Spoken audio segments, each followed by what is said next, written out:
Assalamualaikum warahmatullahi wabarakatuh. Selamat datang di video pembelajaran untuk mata kuliah workshop basis data. Jadi pada video kali ini kita akan membahas beberapa hal. Yang pertama mengenai database design, kemudian mengenai database development, yang ketiga mengenai data integrity, kemudian yang keempat mengenai normalisasi, dan yang berikutnya yaitu mengenai insert, update, dan delete anomali. Berikutnya yang terakhir yaitu mengenai database normal form ya. Baik, pertama saya akan menjelaskan mengenai database design ya. Jadi database design itu apa? Kita perlu melakukan perancangan database gitu ya, karena ini adalah sekumpulan proses yang meliputi perancangan, pengembangan, implementasi, dan pemeliharaan sistem manajemen data. Jadi ini adalah alur dalam kita mendesain suatu basis data. Tujuannya apa? Yaitu untuk menghasilkan model rancangan logical dan fisikal dari sistem database yang diusulkan gitu ya. Jadi perancangan database itu dapat membantu menghasilkan sistem database yang sesuai dengan kebutuhan pengguna dan memiliki kinerja yang tinggi. Kemudian terdapat dua cara ya dalam merancang database. Yang pertama yaitu normalisasi. Jadi normalisasi ini untuk mengeliminasi redundansi data dan memastikan data disimpan secara logis. Kemudian yang kedua ada AR modeling. AR modeling ini merupakan pendekatan secara grafis untuk merancang database. Jadi prinsip utama dalam mendesain atau merancang database yang baik yaitu bahwa setiap item data, misalkan nama pengguna, itu hanya boleh disimpan sekali di satu lokasi. Hal ini akan menghindari harus memelihara dan memperbarui dalam beberapa lokasi gitu ya. Jadi kalau misalkan ada nama pengguna di satu lokasi itu harus disimpan sekali gitu ya. Kalau misalkan kita bisa menyimpan beberapa kali, itu akan terjadi kerawanan kesalahan gitu ya. Kemudian prinsip yang kedua adalah menggunakan batasan input untuk meningkatkan keandalan data. Jadi misalkan kita ada kolom email, kita tahu bahwa email yang kita miliki itu harus berisi simbol @ Jadi bisa kita katakan bahwa hanya data dengan simbol @ yang bisa dimasukkan dalam kolom email, itu contohnya. Dan di kolom ulang tahun itu bila kita ingin menginputkan tipe datanya itu bisa menggunakan tipe date. Jadi nanti hanya inputan angka yang akan diterima. Baik, berikutnya saya akan membahas mengenai database development.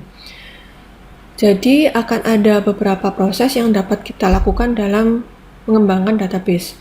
Ada 3 proses yang secara umum bisa dilakukan. Yang pertama mengenai requirement analysis, kedua mengenai database design, yang ketiga atau yang terakhir mengenai implementasinya. Namun langkah-langkah ini tidak harus diikuti seperti ini, tapi tergantung kebutuhannya saja. Jadi kalau kita hanya butuh database sederhana, mungkin proses secara keseluruhan ini tidak harus dilakukan semuanya gitu ya. Yang pertama saya akan bahas mengenai requirement analysis ya. Jadi di requirement analysis ini ada 2 tahap, ada planning dan ada system definition. Untuk yang planning, di sini adalah tahapan perencanaan di mana tahapan ini terkait sama semua konsep desain basis data dengan perencanaan seluruh siklus pengembangan basis datanya. Hal ini akan mempertimbangkan strategi sistem informasi suatu organisasi ataupun perusahaan. Kemudian yang kedua terkait definisi sistem atau system definition. Tahap ini akan mendefinisikan ruang lingkup dan batasan sistem basis data yang diusulkan. Untuk yang kedua yaitu mengenai database design. Database design ini ada 2 tahapan yaitu pertama mengenai logical modelnya dan yang kedua mengenai physical modelnya ya. Oke, untuk yang logical modelnya, tahapan ini tuh berkaitan dengan pengembangan model basis data berdasarkan requirement analysis yang telah dilakukan. Jadi seluruh desain ini tidak berkaitan langsung sama DBMS apa yang digunakan nantinya, tapi berkaitan dengan bagaimana kita bisa merancang sesuai dengan kebutuhan yang kita definisikan sebelumnya. Kemudian Untuk tahapan yang kedua yaitu model fisik. Jadi kalau model fisik ini sudah berkaitan sama DBMS-nya. Jadi nanti di physical model ini mengimplementasikan model logis yang sebelumnya, dan dari database-nya nanti akan mempertimbangkan DBMS apa yang kita gunakan. Jadi ini sudah berkaitan sama apa yang akan kita gunakan di DBMS. Misalkan terkait dengan kuncinya apa saja yang digunakan dalam setiap tabel, dan atribut apa saja yang ada di dalam tabel-tabel di DBMS yang digunakan, misalkan seperti itu. Jadi untuk pemodelan ini adalah cara yang baik untuk memvisualisasikan requirement dan membuat database nantinya bisa memiliki kinerja yang baik dan dapat mengikuti kebutuhan data yang kemungkinan akan terus berkembang. Jadi ada dua cara. Tahapan yang pertama untuk logical modelnya, mengimplementasikan untuk menerjemahkan dari kebutuhan sistem yang didefinisikan sebelumnya. Kemudian dari logical model kita beralih ke physical model untuk disesuaikan dengan DBMS-nya. Kemudian yang terakhir yaitu terkait implementasi ya. Jadi implementasi atau penerapannya ini adalah memuat konversi dan loading data. Kemudian yang kedua terkait dengan testingnya. Untuk konversi dan loading data ini adalah tahapan dalam desain basis data relasional berkaitan dengan mengimpor dan mengubah data dari sistem lama ke dalam basis data yang baru. Jadi pada tahapan ini kita akan dilakukan pemindahan data dan konversi ke sistem database yang baru gitu ya. Tahapan ini tuh diperlukan jika sistem database baru menggantikan sistem database yang lama. Jadi saat ini fitur untuk melakukan loading data dari sistem yang lama ke sistem baru itu sudah sangat umum dimiliki oleh DBMS, sehingga dapat dipastikan akan bisa dilakukan dengan lebih mudah. Kemudian yang kedua yaitu terkait sama testing ya. Untuk testing ini adalah tahapan pengujian yang berkaitan dengan identifikasi kemungkinan kesalahan dalam sistem yang baru diimplementasikan gitu ya. Hal ini dilakukan dengan memeriksa database terhadap spesifikasi requirement yang sudah dilakukan pada tahapan-tahapan sebelumnya. Jadi tahapan testing ini bertujuan untuk memastikan apakah sudah dapat diimplementasikan kebutuhan sistem yang didefinisikan sebelumnya, dan untuk menemukan bila ada error yang mungkin saja terjadi. Seperti itu. Baik, selanjutnya yaitu mengenai data integrity atau integritas data. Integritas data adalah keseluruhan kelengkapan, akurasi, dan konsistensi data. Hal tersebut dapat ditunjukkan dengan tidak adanya perubahan antara dua hal atau antara dua update data record, yang berarti data tetap utuh dan tidak berubah. Kemudian integritas data ini dapat dilakukan dengan atau dalam level physical ataupun logical. Integritas data ini diperlakukan baik pada model data hierarki dan relasional. Terdapat 3 constraint integritas data, yaitu seperti yang ditampilkan pada slide berikut ini, yang digunakan dalam struktur database relasional untuk mencapai integritas data. Jadi ini adalah 3 constraint untuk integritasnya. Yang pertama adalah entity integrity atau integritas entitas. Kemudian ada integritas referensial atau referential integrity. Dan yang terakhir adalah domain integrity atau integritas domain. Saya akan menjelaskan yang pertama. Jadi yang pertama ini berkaitan dengan konsep primary key. Jadi pada konsep ini untuk memastikan bahwa tidak ada data yang redundant atau tidak ada redundansi data dan tidak ada field yang bernilai nol. Aturan tersebut menyatakan bahwa setiap tabel harus memiliki primary key sendiri dan masing-masing harus unik dan tidak bernilai nol. Kemudian yang kedua yaitu mengenai integritas referensial atau referential integrity. Hal ini mengacu pada semua prosedur dan aturan diberlakukan untuk memastikan bahwa data disimpan dan digunakan secara konsisten. Ini merupakan konsep dari foreign key. Jadi aturan dari foreign key ini yaitu bahwa nilai foreign key dapat berada di dua keadaan. Kondisi pertama adalah bahwa nilai foreign key ini akan merujuk ke nilai primary key dari tabel lain. Jadi dia akan merujuk ke nilai primary key dari tabel yang lain. Atau bisa juga dia ini bernilai 0. Jadi foreign key bisa juga bernilai 0. Menjadi 0 bisa berarti tidak ada hubungan atau hubungan tidak diketahui. Kemudian yang terakhir adalah domain integrity. Jadi pada integritas domain ini adalah serangkaian aturan dan prosedur yang memastikan semua item data terkait dengan domain yang benar. Jadi misalkan kita pengguna akan mengetikkan tanggal lahir di suatu field. Ternyata field tersebut adalah field untuk mengisikan alamat jalan. Atau biasanya kan kalau misalkan alamat ada jalannya, kemudian ada untuk mengisikan kelurahan dan lain sebagainya. Kemudian sistem akan menampilkan pesan kesalahan yang akan mencegah pengguna mengisi field itu dengan informasi yang salah. Jadi di situ bisa dipastikan ada integritas domain saat bisa dicegah pengguna mengisi field yang salah gitu ya. Jadi untuk konsep integritas data ini memastikan semua data dalam database dapat dilacak dan terhubung dengan data yang lain, sehingga dipastikan semuanya dapat dilacak dan dicari. Memiliki sistem integritas data tunggal yang terdefinisi dengan baik dan terkontrol dengan baik akan meningkatkan stability, performance, reusability, dan maintainability.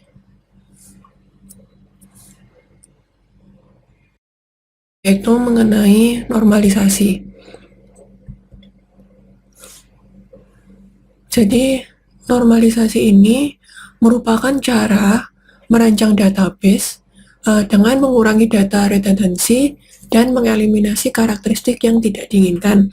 Seperti misalkan adanya anomali saat kita melakukan insertion, update, maupun deletion. Kemudian, database yang dapat dinormalisasi ini adalah relational database. Adapun aturan normalisasi ini membagi suatu tabel menjadi beberapa tabel dan menghubungkan antar tabel tersebut dengan relationship dengan membatasi tabel untuk satu tujuan. Jadi, dengan kita membagi menjadi beberapa tabel itu akan menghindari duplikasi data karena dapat membebani storage dan mengurangi performance. Jadi dalam normalisasi ini akan mengelompokkan data yang berhubungan langsung dengan satu tabel, dalam satu tabel. Sedangkan data atribut yang tidak berhubungan langsung akan diletakkan di tabel yang berbeda. Kemudian antar tabel ini akan terhubung dengan suatu relationship. Jadi tujuan normalisasi ini dalam SQL adalah untuk mengeliminasi redundant data dan memastikan data disimpan secara logis. Saya akan memberikan contoh apa yang tadi saya maksud dengan insertion anomalies.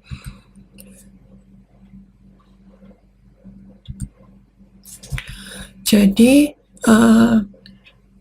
untuk salah satu alasan kenapa kita perlu melakukan normalisasi yaitu kemungkinan adanya insert anomali.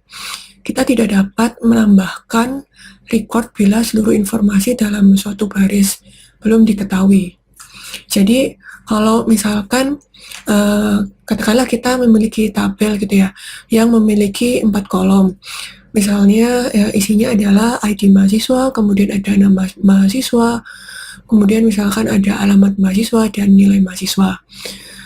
Sekarang ketika seorang mahasiswa baru mendaftar, meskipun 3 atribut pertama dapat diisi, tetapi atribut keempat yaitu nilai itu akan bernilai 0 karena dia belum memiliki nilai, karena dia baru masuk. Contohnya di sini juga saya memberikan contoh pada suatu tabel. Jadi di sini di tabel ini kalian bisa melihat ada beberapa kolom gitu ya. Dan kita akan menambahkan atau menginsertkan suatu record. Tapi kalau misalkan dalam kondisi yang di sini ditandai dengan warna merah seperti ini, kita tidak dapat menambahkan record untuk sales office. Jadi di sini ada sales office baru yang ditambahkan yaitu Atlanta. Tapi karena belum diketahui sales personnya siapa, kita tidak bisa melakukannya. Jadi record baru belum bisa ditambahkan dalam kondisi yang belum dinormalisasi seperti ini. Berikutnya yaitu mengenai anomali yang kedua adalah update anomali. Oke, katakanlah tadi saya sudah memberikan contoh mengenai kenapa kok kita bisa mengalami namanya update anomali. Terus kalau misalkan update anomali itu seperti apa? Jadi misalkan kita memiliki beberapa kolom dalam tabel ya, yang dua diantaranya misalkan ada nama sales, kemudian ada sales office seperti ini. Jadi ini adalah dua kolom diantara keseluruhan kolom yang ada di tabel ini. Kemudian jika satu sales mengubah lokasinya atau lokasi kantornya, maka harus memperbarui tabelnya. Tapi masalahnya adalah jika tabel tidak dinormalisasi, satu sales dapat memiliki beberapa entry. Dan saat memperbarui semua entry, salah satunya mungkin bisa saja terlewatkan, jadi tidak bisa diupdate secara keseluruhan. Contoh lainnya adalah misalkan di tabel ini mengenai untuk office number ya, yang di warna merah ini ya. Jadi kalau pada contoh tabel ini informasi yang sama disimpan pada beberapa baris seperti ini. Bila office number-nya berubah, maka beberapa update harus dilakukan. Bila semua update itu tidak berjalan lengkap seperti yang saya contohkan sebelumnya tadi, maka itu terjadi ketidakkonsistenan. Jadi akan ada kemungkinan update-nya tidak berjalan keseluruhan, padahal saat dirubah itu kemungkinan akan ada beberapa entry. Jadi kemungkinan dalam update anomali ini adalah terjadinya ketidakkonsistenan. Ya, saya akan menjelaskan mengenai deletion anomali atau delete anomali yang sebelumnya kita sudah membahas insertion dan update. Jadi di sini anomali ini atau delete anomali ini menunjukkan penghapusan informasi penting yang tidak perlu dari suatu tabel. Misalnya, katakanlah kita memiliki informasi mahasiswa dan mata pelajaran yang telah mahasiswa dan mata kuliah yang telah mereka ambil. Ya, jadi misalkan ada ID mahasiswa, kemudian ada atau misalkan NRP mahasiswa, kemudian ada nama mahasiswa, kemudian ada mata kuliah dan alamat. Jika mahasiswa itu sudah keluar atau sudah lulus, maka entry yang terkait dengan siswa tersebut bisa saja dihapus. Namun penghapusan itu juga akan menghapus informasi mata kuliah tertentu, meskipun mata kuliah tergantung pada kampusnya gitu ya, bukan terhadap mahasiswanya. Kemudian contoh lainnya, kalau di tabel ini, misalkan di sini ada salesperson bernama John Han. Misalkan John Han ini pensiun, maka penghapusan baris perlu dilakukan untuk menghapus salesperson John Han ini.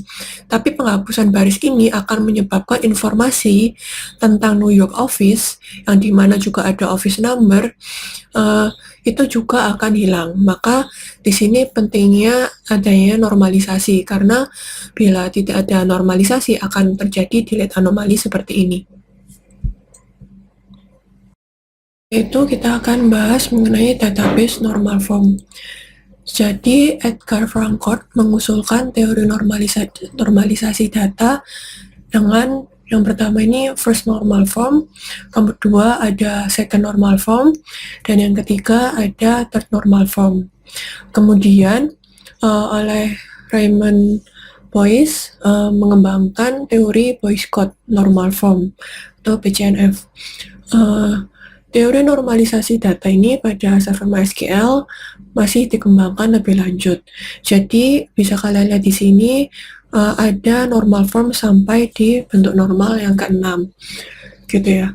Namun dalam sebagian besar aplikasinya normalisasi itu mencapai dalam kondisi yang terbaik itu sudah bisa dalam bentuk normal yang ketiga atau third normal form. Bentuk normal yang pertama ini bertujuan untuk membuang adanya pengulangan atau redundansi data. Selain itu juga bentuk normal yang pertama ini menghindari adanya nilai nol dan menjaga setiap sel tabel itu harus berisi satu nilai. Nanti akan saya berikan contohnya. Kemudian pada bentuk normal yang kedua atau second normal form dikatakan sudah terpenuhi bila sudah dalam bentuk normal yang pertama. Jadi kembali lagi harus memenuhi syarat bentuk normal yang pertama. Kemudian atribut bukan key sudah tergantung penuh dengan key-nya gitu ya. Jadi sudah terkandung penuh dengan key-nya. Kemudian pada bentuk normal yang ketiga dikatakan sudah terpenuhi bila sudah dalam bentuk normal yang kedua. Dan atribut bukan key sudah tidak tergantung transitif dengan key-nya. Nanti akan saya berikan contohnya bagaimana kita bisa menormalisasi suatu data agar bisa memenuhi bentuk normal yang pertama, kedua, sampai yang ketiga. Kemudian terkait BCNF atau Boyce Codd Normal Form, ini terpenuhi bila tabel dalam bentuk normal ketiga ini tidak memiliki multiple candidate key yang overlapping.